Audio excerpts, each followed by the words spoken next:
உறவுகளுக்கு வணக்கம். கொஞ்ச நேரத்துக்கு முன்னாடி பார்த்தீங்கன்னா, நான் எக்மோர்லேருந்து அப்போலோ ஹாஸ்பிட்டலுக்கு ஒரு சவாரி போனேன். அப்புறம் க்ளோஸ் ஆயிடுச்சு சவாரி. அதுக்கப்புறமா இன்னொன்று புக் ஆச்சு ரேப்பிடோவில். அப்போலோ ஹாஸ்பிட்டல்லேருந்து எக்மோருக்கு ரூ. 100 வந்தது. வந்தது. கொஞ்ச நேரத்தில் ஒரு எஸ்எம்எஸ் வந்தது நம்ம ரேப்பிடோவில். மொபைல் நம்பர், ஜிபே நம்பர் அனுப்ப சொல்லி. சரி, ஜிபே நம்பரு அனுப்பிச்சேன். நான் அப்போலோ ஹாஸ்பிட்டல் வெளியிலே தான் இருக்கேன். அவன் ஃபோன் பண்ணான். ஃபோன் பண்ணி இது மாதிரி உங்கள் ஜிபே நம்பரில் நான் 6200 அனுப்புகிறேன். நீங்கள் ரூ. 100க்கு எடுத்துங்க. ரூ. 6000 வந்து எங்கள் அம்மா உள்ள மெடிசன் பே பண்ணுறாங்க. அது நெட்வொர்க் வரல. நீங்கள் வந்து அந்த நம்பரில் ரூ. 6000 பே பண்ணுங்கள்.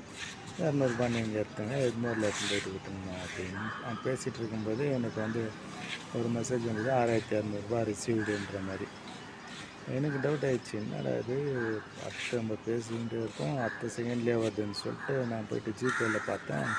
நேற்று என்ன பேலன்ஸ் இருந்ததோ அதே தான் வருது. அவன் உடனே ஃபோன் பண்ணுறான், இதுமாரி அவன் 6200 கிரெடிட் பண்ணிட்டேன். எனக்கு வந்து அந்த 6000 மெடிசன் பே பண்ணணும், சீக்கிரமாக அனுப்புங்க, அம்மா உடனே வருவாங்க, எடுத்து போய் ட்ராப் பண்ணுங்க அப்படின்னு. அதை கிட்டே எனக்கு ஒன்றும் அமௌண்ட்டே வரலையே அப்படின்னு. இல்லை வந்துச்சு பாருங்கள், எஸ்எம்எஸ் வந்துது அப்படின்னு.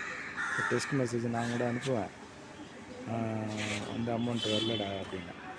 வரணுன்னு அவன் என்ன சொன்னான், நேற்று உங்களுக்கு என்ன பேலன்ஸு, நேற்று பேலன்ஸ் நான் எதுக்கு உங்கள்கிட்ட சொல்லலாம், அமௌண்ட்டு வரலன்றேன்ல அப்படின்னு சொன்னேன்.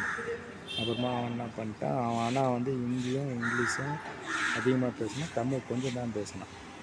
அவன் வந்து ஏமாத்துறான். அதை திட்டம் பிடிச்சிட்டு ஃப்ராட் பண்ணுறீங்களா அப்படின்ட்டு, அமௌண்ட்டே வரல, வெயிடா போனேன் அப்படின்ட்டு போலீஸில் கம்ப்ளைண்ட் பண்ணுறீங்க வச்சுட்டான். நானும் ரேப்பிடோவுக்கு உடனே ஃபோன் பண்ணி சொல்லிட்டேன். அவங்கள வந்து பிளாக் பண்ணுறேன்னு சொல்லியிருக்காங்க. மக்களுங்க உஷாராக இருங்க. நன்றி, வணக்கம்.